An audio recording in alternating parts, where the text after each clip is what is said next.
Welcome back to Cloak and Dagger. I'm your host, Lenny Bloom, along with my co-host, Eric Phelps from VaticanAssassins.org. Once again, Eric and I are here to scrape the bullshit off the truth and to expose the state secrets that the ruling elite hope you don't learn.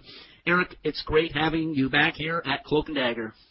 A pleasure to be with you, Lenny, and your listeners. Well, as everybody knows, because they've clicked on the link, we're going to be exposing Alex Jones as a Jesuit coadjutor.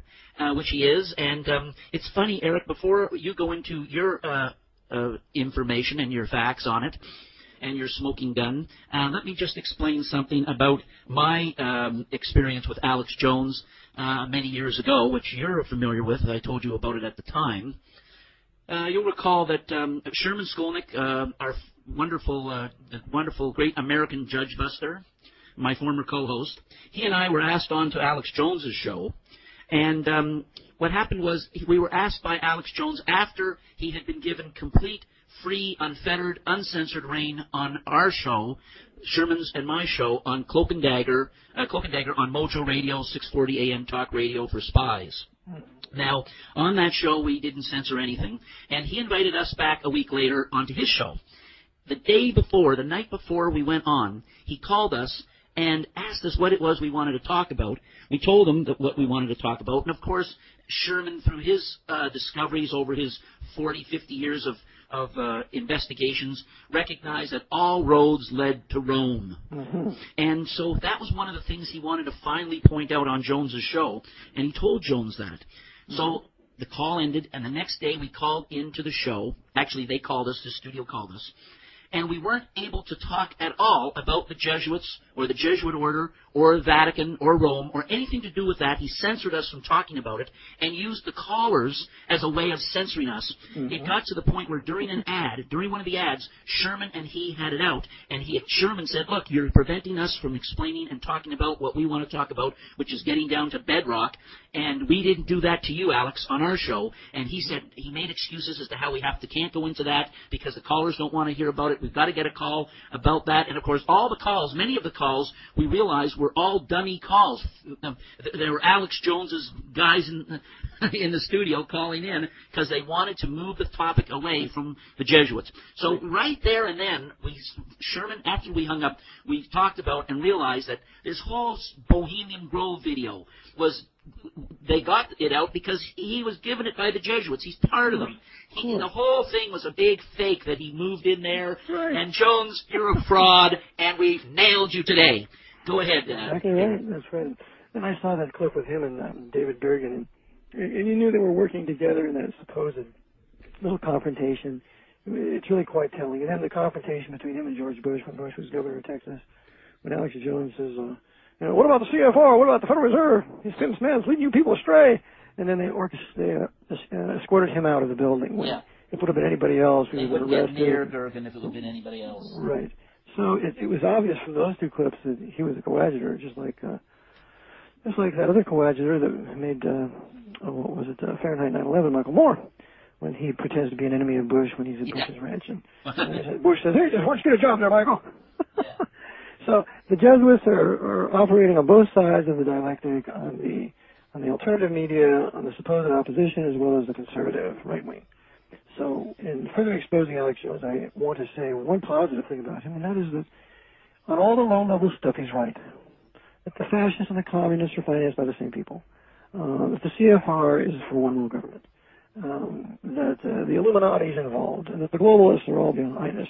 He is very much right in all the details that he sets forth, the concentration camps, et cetera, but never does he cross that line and step over into the area of the Jesuit order and its power over the Vatican, and thus the Vatican's relationship to the New World Order and its control of high-level Freemasonry. Oh, he's scared to death to do that. He will never talk about it. Now, there's a few things. I received an email from a gentleman, and I'd like to read it if I may. It's a guy named Mr. Taylor, and he says to me, since Alex Jones is against the Patriot Act, it seems as if he would actually speak about who authored it. But he won't. Michael Chertoff is credited as the architect of the USA Patriot Act. Well, of course he's going to be credited because, you see, he's a racial Jew. So we have to blame the Patriot Act on the Jews. Okay. But what's the real catch here? But he, in fact, co-authored it with Viet E. Dinh, D-I-N-H. Now, Viet Dinh is a Roman Catholic Vietnamese attorney. And this Mr. Taylor goes on to say, Viet Dinh, and by the way, I have his picture in VA3, of Jesuit Georgetown Law, Jesuit College. That's right. Viet Dinh is a professor at Georgetown Law School, actually a law center.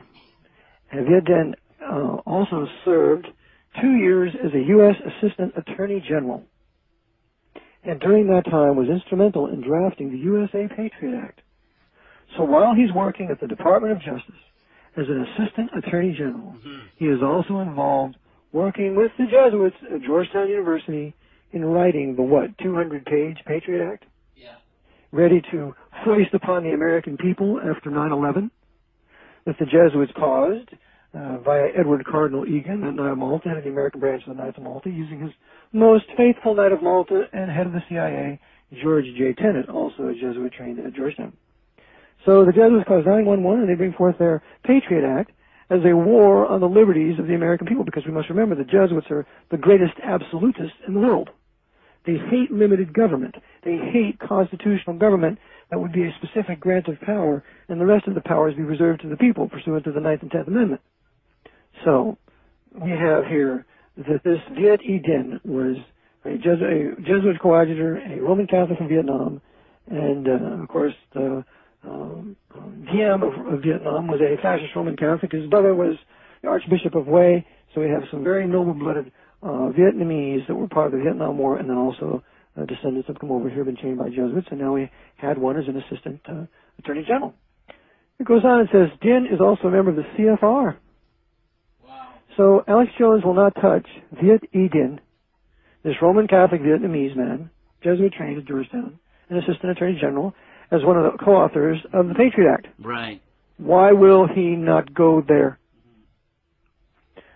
Okay, and another thing Alex Jones will not touch is he will not touch the leader, the real founder of the Department of Homeland Security. This writer goes on to say not only that, but John C. Gannon, who's an Irish Roman Catholic and a member of the Jesuit Volunteer Corps, he's also a Knight of Malta, a CFR member, affiliated with Jesuits at Georgetown. He says John C. Gannon, founder of the Department of Homeland Security, is a member of the Jesuit Volunteer Corps. Other Homeland Security conspirators are Emilio T. Gonzalez.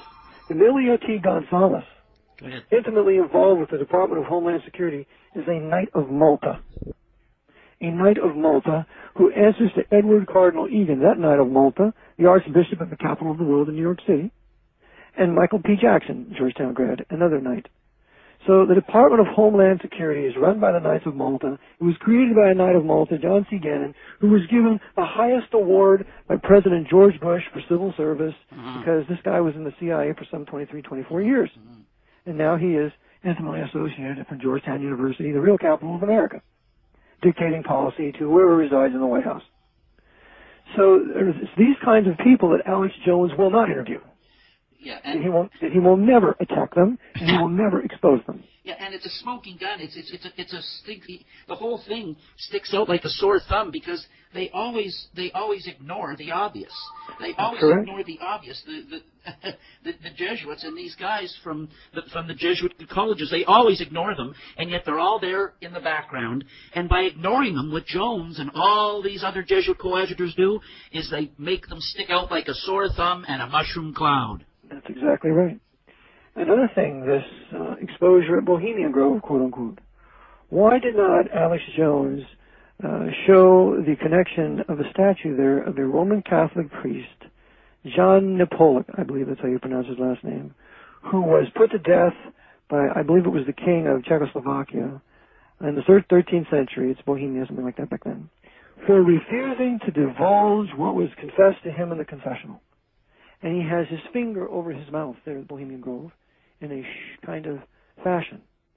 Well, this is typical Jesuit. And the Jesuits, if you even go to Wikipedia, you read about this man, you see that they love him. They have greatly exonerated him because you see he was a great protector of the confessional, of which the Jesuits are. That's why the Jesuits moved American common law to Roman civil law. Under Roman civil law, whatsoever is confessed to a priest in a confessional cannot be forced to be divulged in court. But at the canon of the common law, it can be forced. It can be held in contempt if you don't tell what was confessed to you in a confessional. That international system of espionage and intrigue. Okay, those are a couple things. I'll go a little bit farther here. Yeah. Alex Jones